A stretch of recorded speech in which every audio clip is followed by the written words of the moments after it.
Bismillahirrahmanirrahim.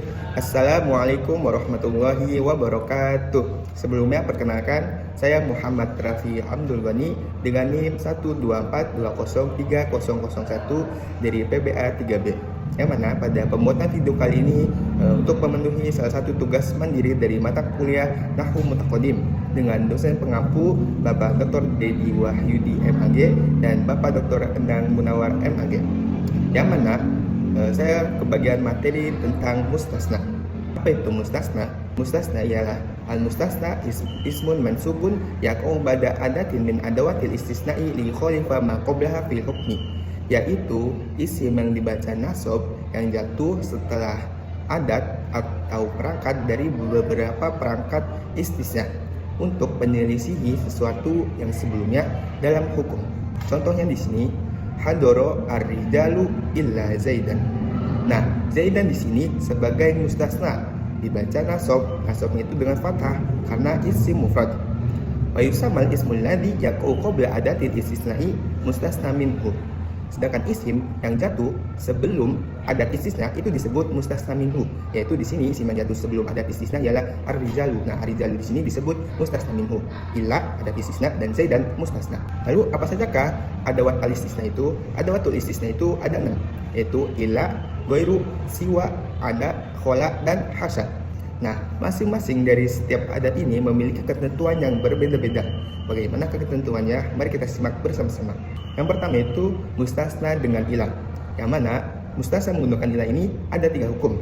Hukum yang pertama yaitu yajibu nasbuhu idza kana kalamu musbatan ay gurwanti wa dukal mustasna minhu. Hukum yang pertama itu wajib dibaca nasab ketika kalam itu kalam musbat, yaitu bukan kalam yang manfi, kalam yang nafi, dan disebutkan mustasna minhunya. Nah, contohnya di sini hadoro ar-rijalu illa zaidan.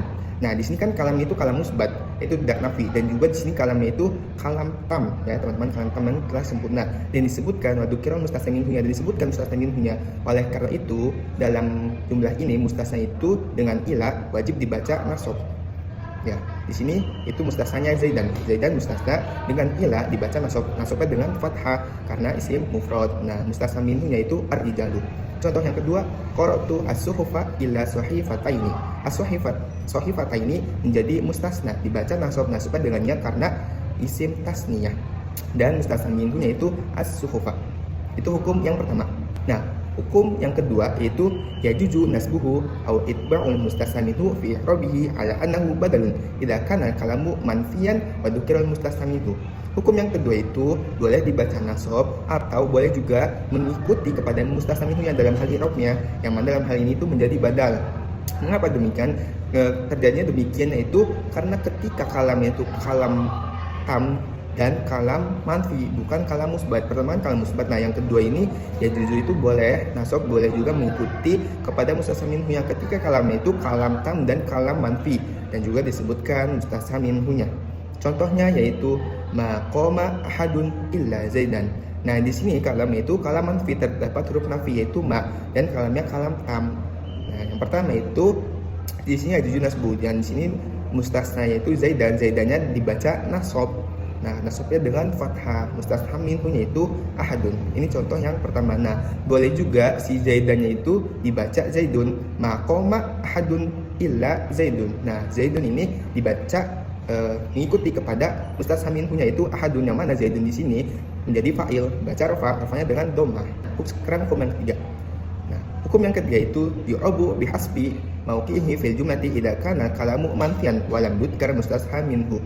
Nah, hukum yang ketiga itu si mustasnanya di-i'rab sesuai kedudukan dia dalam jumlahnya, yang mana ketika kalam itu kalam manfi dan tidak disebutkan mustasna minhunya. Contohnya di sini maqama illa zaidun, maqama illa zaidun. Nah, di sini zaidun menjadi mustasna, dibacanya itu zaidun, dibacanya rafa karena dalam jumlah ini si zaidun itu kedudukannya menjadi fa'il. Oleh karena itu zaidunnya dibaca rafa menjadi fa'il, rafanya dengan dhammah, fa'il dari koma, dan tidak disebutkan mustasna minhunya, dan kalam ini itu kalam manfi karena terdapat huruf ma. Nah, contoh yang kedua maqultu illal haqqo. Nah, al haqqo di sini sebagai mustasna dan dibaca nasab. Karena apa? Karena kedudukan dia dalam jumlah ini itu menjadi maf'ul bih, makanya dibaca nasab. Al-haqqo ma qultu illal haqqo. Al-haqqo di maf'ul bih nasabnya dengan fathah. Itulah 3 hukum mustasna dengan ilah.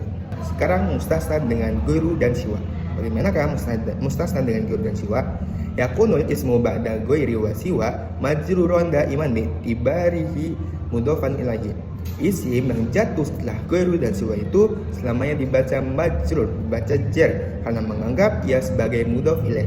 Oleh karena itu selamanya dibaca jar. Nah, amal lafdhu ghairi wa siwa fa yakhudani hukmul mustasna bi illa fil i'rabi. Adapun i'rab dari lafaz ghairu dan siwa itu sesuai dengan hukum atau i'rabnya hukum mustasna dengan ilah sebagaimana telah disebutkan sebelumnya. Contohnya di sini. Qamar rijalu ghairu zaidin. Nah, lafaz ghairu di sini dibaca ghairu karena dia kalam itu kan sesuai dengan hukum ilah. Kalamnya sudah tam. Ketika sudah tam dan kalamnya bukan manfi, maka wajib dibaca nasab. Maka di sini dibaca ghairu. Ghairu mustasna masuknya dengan fathah, dan zaidin isim yang jatuh setelah ghairu ini wajib dibaca majrur karena dia menjadi mudhof ilaih. Contoh yang kedua, maqama ghairu zaidin. Nah, di sini dibaca ghairu karena apa? Karena si ghairunya di sini menjadi fa'il dari lafaz koma, dan juga kalimat di sini kalam manfi terdapat huruf ma koma ghairu zaidin. Oleh karena itu si ghairu di sini dibaca rofa menjadi fa'il. Nah, rofanya dengan doma, dan zaidin isim yang jatuh setelah lafaz ghairu ini sebagai mudhof ilaih dibaca majrur dengan kasrah. Itulah mustasna dengan ghairu dan siwa. Nah, selanjutnya mustasna dengan khola, ada, dan hasa. Mustasna dengan khola, ada, dan hasa ini terdapat 2 hukum. Hukum yang pertama yaitu fa imma ayakuna mansuban bi ibarihi maf'ulan bi wa bi ibari anna khola wa ada wa hasa af'alun madiyatun. Nah, di sini hukum yang pertama itu mustasnanya dibaca nasab dengan menganggap ia menjadi maf'ul bih dan menganggap bahwasannya khola, ada, dan hasa ini fi'il madi.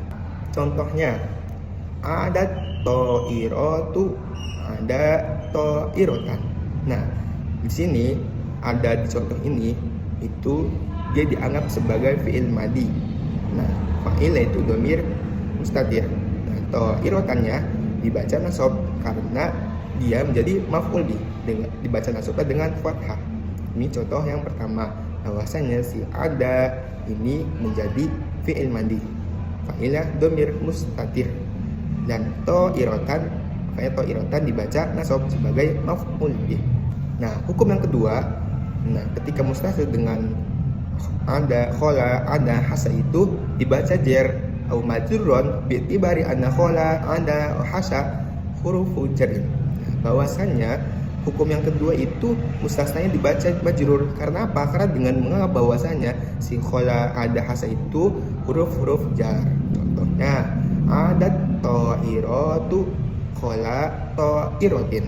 Nah, di sini lafaz khola dalam contoh itu dia dianggap sebagai huruf jar. Maka dari itu di ta'irotin dibaca majrur, ta'irotin majrur dengan kasrah. Teman-teman, terkadang dalam penggunaan ada dan khola itu bisa didahului oleh masdariyah, yang mana dalam keadaan ini wahina idin yata'ayyanu nasbul mustasna ba'da ada wa khola ala annahu maf'ulun bihi wa annahuma fi'lani madiyani kamilatun lahu. Nah, bahwasanya ketika ada dan khola ini didahului masdariyah, maka sudah dipastikan bahwasanya mustasna setelah ada dan khola ini ketika ada dahulu masdariyah ini ia dibaca nasab, yaitu dia menjadi maf'ul bih, dan sudah dipastikan ada dan khola ini keduanya menjadi fi'il madi. Contohnya di sini yaitu ala kullu syai'in ma khalallaha batilun. Nah, di sini kan lafaz kholanya didahului oleh maka sudah dipastikan si khola ini menjadi fi'il madi dan mustasnanya dibaca nasab, itu Allah ma khalallaha batilun. Amma hasa fala yasbiquha ma. Nah, lafaz ma ini memasdari itu tidak bisa masuk kepada hasa, hanya bisa masuk kepada khola dan ada saja ya teman-teman, tidak bisa masuk kepada hasa. Di sini ada catatan teman-teman. Telah dijelaskan di atas bahwasannya lafaz ghairu dan siwa itu di i'rab ketika penggunaannya untuk mustasna, penggunaan dengan tujuan untuk mustasna, maka di i'rab dengan hukumnya ilah. Adapun ketika penggunaan ghairu dan siwa itu untuk tujuan yang lain, bukan untuk istisna, maka si ghairu dan siwa itu di i'rab sesuai kedudukan dia dalam jumlahnya teman-teman. Contohnya di sini kalamuka ghairu mafhumin. Nah, lafaz ghairu di sini bukan bermasuk untuk mustasna, tapi maksud yang lain. Nah, maka si lafaz ghairu di sini dibaca ghairu karena dia di-i'rab sesuai dengan kedudukan dia dalam kalimat. Si ghairu di sini itu dia menjadi khobar, maka dibaca rafa'nya dengan dhamma. Ghairu mafhumin. Contoh yang kedua dengan siwa nih, ya, siwa bitahnani tagridi yatrubu. Nah, siwa di sini tuh maksudnya bukan untuk memustasnakan, tapi untuk tujuan yang lain. Makanya siwa di sini di-i'rab sesuai dengan kedudukan dia dalam kalimat atau dalam jumlah. Nah, siwa di sini menjadi mubtada dengan marfu dengan doma itu muqaddaruh alal alif. Catatan selanjutnya teman-teman, terkadang ada ta'rif alif lam itu masuk kepada lafaz ghairu. Nah, jadi dibaca al-ghairu. Nah, ketika si lafaz ghairu ini kemasukan alif lam ta'rif al-ghairu, maka dia tuh bimakna at-tarfil salis, itu pihak ketiga atau pihak yang lainnya. Nah, contohnya di sini sodarot hadhihi syahadatu duna adna mas'uliyatin fima yata'allaqu bihukukil ghairi. Nah, bihukukil ghairi. Nah, di lafaz al-ghairi ini bermakna bihukukil ghairi, itu dengan hak-hak pihak ketiga atau pihak yang lain. Nah, bermakna pihak ketiga ketika si ghairu ditambahkan alif lam ta'rif. Nah, bermakna pihak ketiga atau pihak yang lain. Nah, di sini al-ghair itu sebagai mudhof ilaih dibaca majrur dengan kasrah. Nah, begitulah sedikit tambahan atau catatan dari materi tentang mustasna. Kurang lebihnya mohon maaf. Apabila ada kurang ataupun kesalahan boleh dikoreksi bersama-sama. Saya Muhammad Rafi Abdul Ghani. Terima kasih telah menyaksikan video saya kali ini. Semoga bermanfaat dan dapat diamalkan ketika kita membaca kitab ataupun dalam kehidupan sehari-hari dan berbicara. Kurang lebihnya mohon maaf. Assalamualaikum warahmatullahi wabarakatuh.